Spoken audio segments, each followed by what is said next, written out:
Narito nga ang ating latest satellite image kung saan meron tayong minomonitor na dalawang bagyo at isang low pressure area sa labas ng ating Philippine Area of Responsibility. Ito ngang si Bagyong Obet na minomonitor natin kahapon ay lumabas na ng ating Philippine Area of Responsibility kagabi ng 9:30 p.m. And as of 3 a.m., ito ay huling namataan na nasa may layong 1,180 kilometers northeast na extreme northern Luzon. Nagtataglay ng lakas na hangin na 150 kilometers per hour malapit sa sentro at bugso na abot sa 185 kilometers per hour. Kumikilos sa direksyong west-northwest sa bilis na 25 kilometers per hour. At inaasahan nga natin, nakikilos nga itong dating Bagyong Obet na may international name na Saudel dito sa may hilaga ng ating Philippine Area of Responsibility. At sa pagkilos nga niya, sa ating hilaga ay posibleng makahatak pa ito ng southwest monsoon o habagat.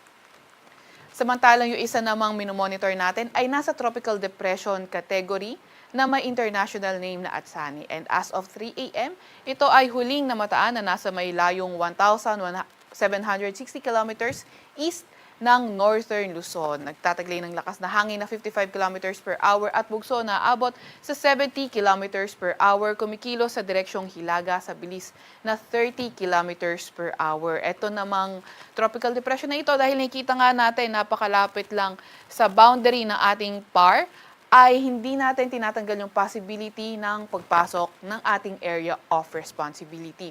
Samantalo, isa naman nating minomonitor na low pressure area, ayan yung dating si Neneng. And as of 3 a.m., nasa may layong 670 kilometers northwest ng Itbayat, Batanes. Samantalang southwest monsoon naman o habagat, patuloy pa nga rin yung epekto sa Luzon, kaya maraming areas pa rin sa Luzon ang makaka-experience ng makulimlim na panahon with scattered rains.